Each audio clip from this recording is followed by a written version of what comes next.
Hello, eighth grade. Mr. Friday, just checking in with you. Wanted to do our weekly video review before we have our test tomorrow. Today is Wednesday, April 1st. No April Fool's jokes from me today. We do have a test tomorrow, that's real. And I just want to help you get prepared for that since we haven't been together in class. Most of you have been doing your work and been doing it well. I just want to remind everyone that when you see those assignments, do your best with them.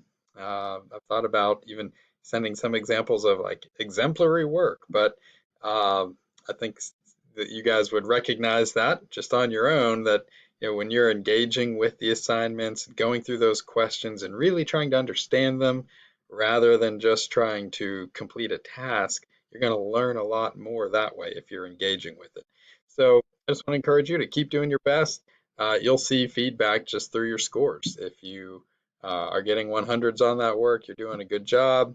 I take off a few points if you're skipping questions or if you're uh, giving answers that really aren't very thoughtful, that just say things like, he was there. Yes. That sort of work isn't really showing me that you're learning the material.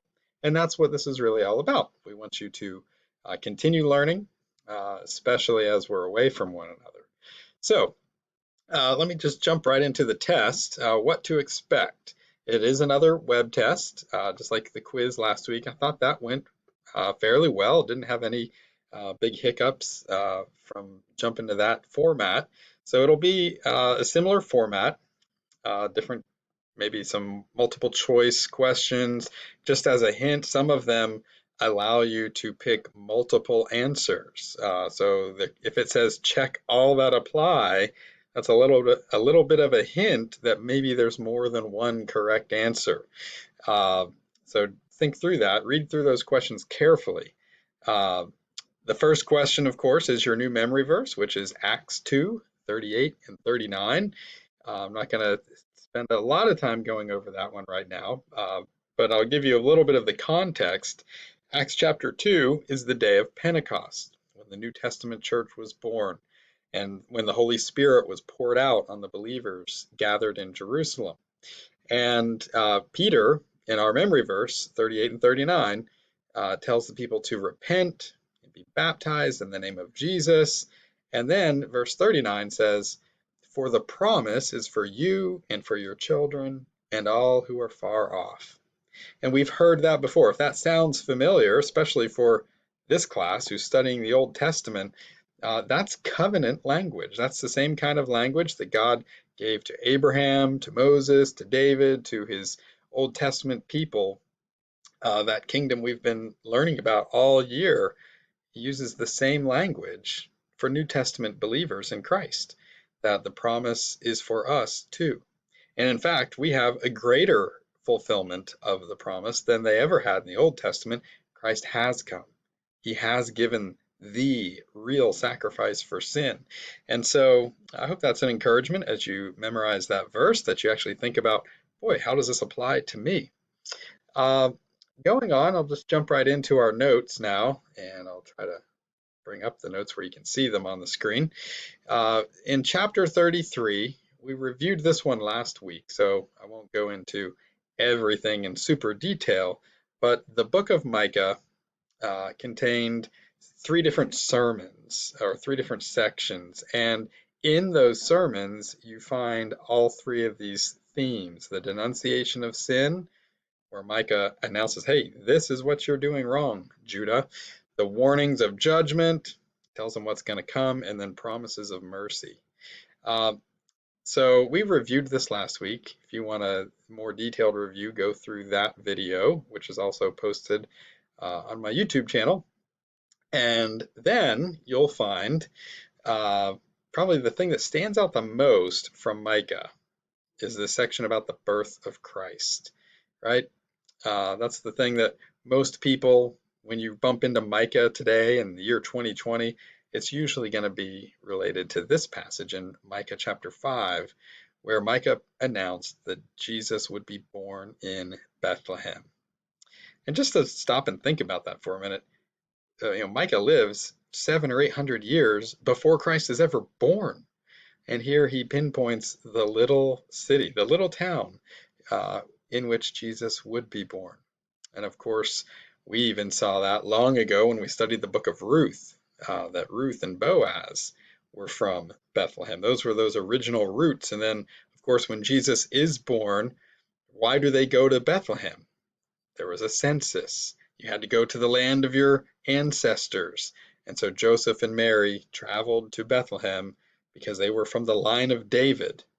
David, of course, was uh, the grandson or the great grandson of Ruth and Boaz. So you're connecting all of those dots again, and you see that here in the book of Micah. He does call the people to repent. There's that other beautiful passage that we're probably familiar with in Micah 6:8, that God has shown us what to do, what our Christian life is really all about. He boils down to these three things: to do justly, to love mercy, and to walk humbly with your God.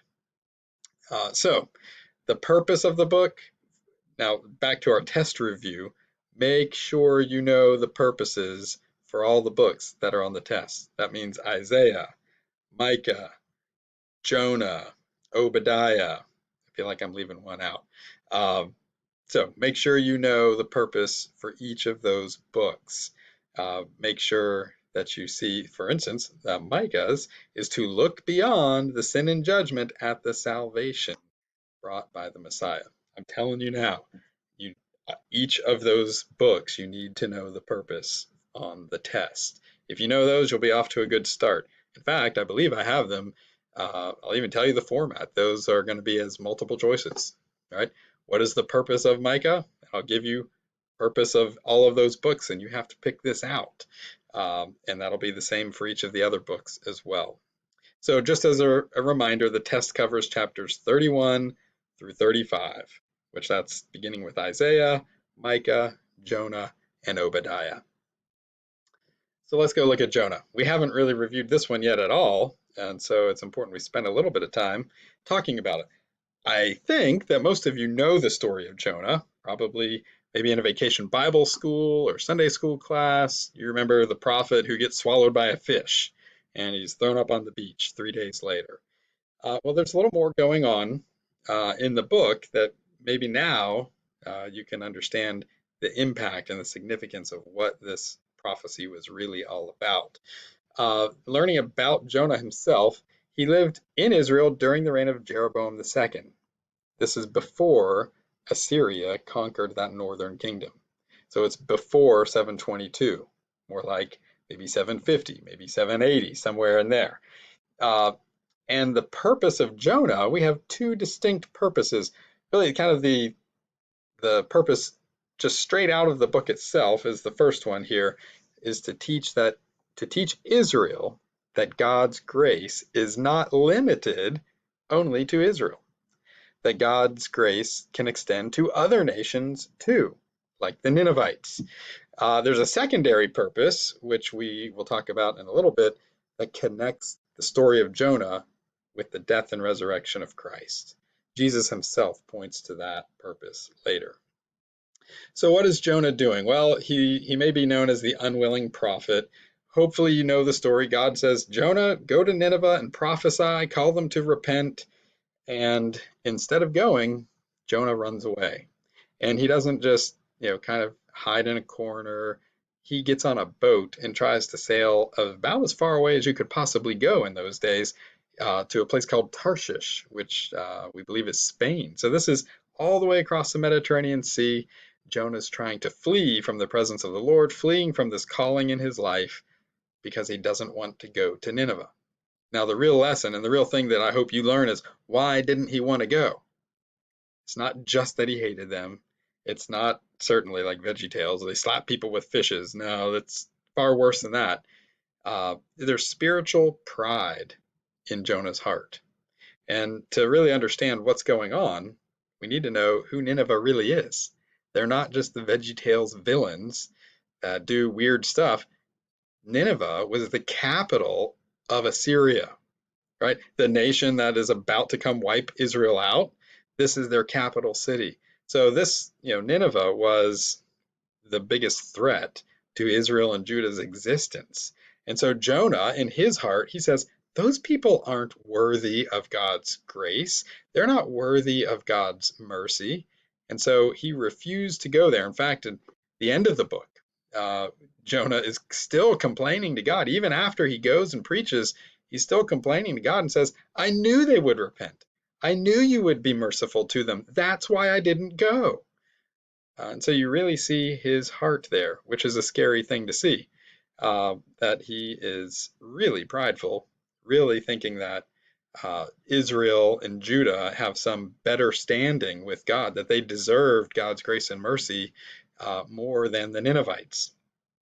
Well, uh, that's a sad lesson that we're seeing here, a sad motive in Jonah's heart, but it's also kind of a bizarre thought that if you're worthy to receive grace, then it's not really grace at all, is it?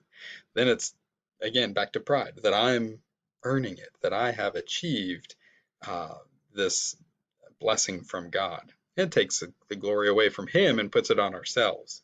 So, you know, the story of Jonah. He's thrown into the sea. Of course, he's swallowed by the fish. This is what Jesus points to in Matthew chapter 12 when he says that, you know, just as Jonah was in the belly of the fish for 3 days and 3 nights, the Son of Man will be in the heart of the earth for 3 days and 3 nights. And so he calls this the sign of Jonah, and he's even prophesying his own resurrection. So Jonah is a type of Christ. We see that he's brought up from the depths of the grave, from the depths of death itself, to newness of life. Well, when Jonah does go to Nineveh, he preaches, they repent, and then there's this strange ending of the book where he's still angry. He's angry with God. He's telling him, you know, this is why I didn't want to go. And yet, he sits there on this hill looking out over the city. He's kind of angry. And then a shade plant grows up and he's happy because he's in the shade until a worm eats the plant. And then he's really angry again. And he's saying, I wish I was never born. And so God confronts him and says, look, you care more about this tree that you had nothing to do with than the people in Nineveh. And so again, it's exposing Jonah's heart. He was full of this hatred and spiritual pride towards the people of Nineveh. So we should learn the lesson too, right? That we rejoice when sinners receive God's mercy. We aren't worthy either. We're saved by grace, and we should rejoice when we see others who are saved by grace. Well, our last chapter, chapter 35, which is on Obadiah. Obadiah is maybe the shortest book in the Old Testament. I'd have to double check the verse numbers there, but it's only one chapter. It's a short little prophecy from this prophet we know nothing about. He is in Judah, so that's helpful. And there was some kind of an attack on Judah at the time. We don't know exactly. There are too many to pinpoint which one this was. But the purpose of Obadiah is to show that God would bless his covenant people and punish their enemies. So you need some background, and that's where there's actually a lot of information to learn here. The other kingdom that is in this book is called Edom. And the Edomites lived just south of Judah, this neighboring kingdom. And when Judah was being attacked, they were laughing and delighting in it. They were happy to see Judah being plundered. And you think, well, that's just mean. I mean, who would do such a thing? Well, there's a long-standing history between Judah and Edom. By the way, here's a picture of one of the cities in Edom. They would build these cities in the rock. Some truly impressive architecture there, which you can go visit today. But here's the real background. The Edomites were the descendants of Esau, like Jacob and Esau from the book of Genesis. If you remember, Esau was the hard worker, he was the rule follower, and yet God made his covenant with Jacob. Again, that's a covenant based on grace. And so Obadiah is showing that the Edomites, though they're rejoicing, they're still not in the covenant. They are still going to be wiped out in the end. And so the lesson of this book, right, the message is that God will destroy Edom for their pride, for their violence against Judah, because God is faithful to his covenant people in Judah. So that's the end of our review. If you have any questions, let me know. Hope you do well in your test tomorrow. Take care.